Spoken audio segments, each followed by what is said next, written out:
Assalamualaikum warahmatullahi wabarakatuh. Perkenalkan, saya Riani, guru mata pelajaran PPKN di SMK Negeri 1 Ciasem, Kabupaten Subang, Provinsi Jawa Barat.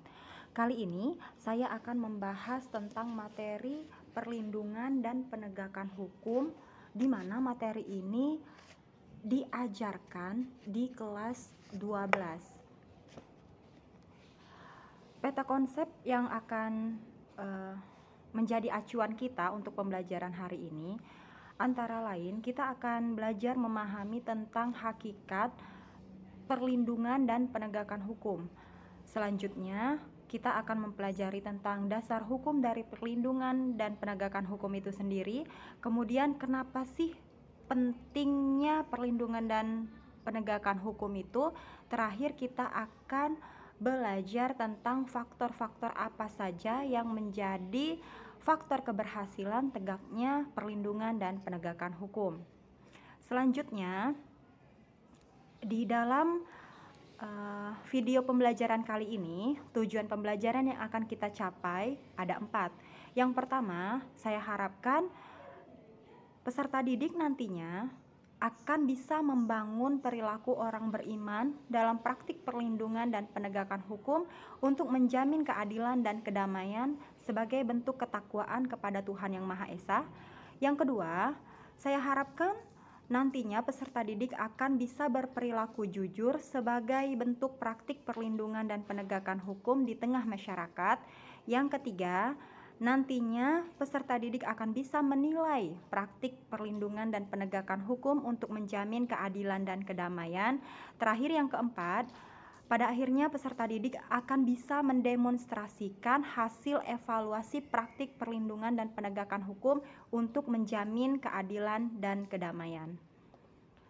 Yang pertama, kita akan mempelajari tentang konsep perlindungan dan penegakan hukum. Di sini kita akan mencari tahu dulu definisi antara perlindungan hukum dan penegakan hukum.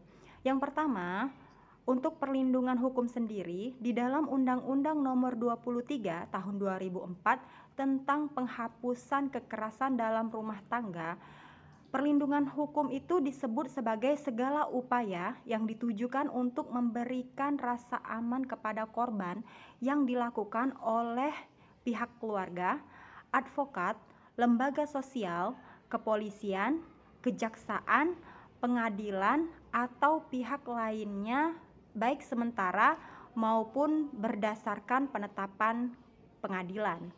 Selanjutnya, untuk penegakan hukum sendiri dapat didefinisikan sebagai suatu proses dilaksanakannya upaya untuk menjalankan norma hukum secara nyata sebagai pedoman berperilaku dalam bermasyarakat dan bernegara.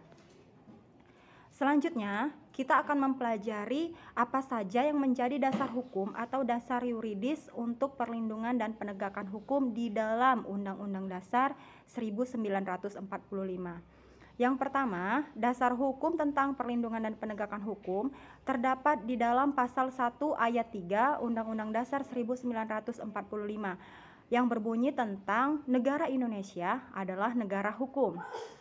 Kemudian, terdapat di pasal 24 ayat 1 tentang kekuasaan kehakiman. Kemudian, pasal 27 ayat 1 tentang persamaan kedudukan warga negara di hadapan hukum. Pasal 28I ayat 5 tentang hak asasi manusia. Selanjutnya pasal 30 ayat 4 tentang tugas kepolisian negara Republik Indonesia. Terakhir terdapat di pasal 28D ayat 1. Teman-teman nantinya bisa sambil belajar tentang materi perlindungan dan penegakan hukum ini bisa sambil membaca kembali isi dari Undang-Undang Dasar 1945, terkhusus tentang dasar hukum dari perlindungan dan penegakan hukum yang sudah saya sampaikan. Kemudian, kenapa sih perlindungan dan penegakan hukum itu penting? Di sini ada 6 penjabaran yang bisa kita baca. Kenapa perlindungan dan penegakan hukum itu harus ada? Yang pertama, untuk terciptanya suatu penertiban masyarakat dalam pengaturan pergaulan hidup. Yang kedua, dengan adanya perlindungan dan penegakan hukum akan membentuk dan membina sistem hukum nasional. Yang ketiga, penerapan peraturan perundang-undangan dengan mengupayakan keadilan bagi bangsa dan negara. Yang keempat, akan melatih tanggung jawab pemerintah kepada masyarakat di berbagai bidang kehidupan. Yang kelima, peningkatan partisipasi masyarakat di dalam proses pemerintahan. Terakhir, pentingnya perlindungan dan penegakan hukum ini adalah akan diperkokohnya kedudukan profesi hukum. Kemudian apa saja yang menjadi faktor-faktor yang bisa mempengaruhi keberhasilan perlindungan dan penegakan hukum? Ada 5 faktor. Yang pertama, faktor hukum itu sendiri. Yang kedua, faktor penegak hukum. Yang ketiga, faktor masyarakat. Yang keempat, faktor sarana. Dan yang terakhir adalah faktor kebudayaan. Mungkin secara ringkas saja, di sini saya sampaikan tentang materi pembelajaran tentang perlindungan dan penegakan hukum. Selanjutnya, materi perlindungan dan penegakan hukum yang saya ambil ini itu terdapat di buku Pendidikan Pancasila dan Kewarganegaraan kelas 12 terbitan Media Tama. Bisa teman-teman bantu untuk membaca-baca lagi untuk materi perlindungan dan penegakan hukum di sumber yang sudah saya sampaikan tersebut. Terima kasih. Wassalamualaikum warahmatullahi wabarakatuh.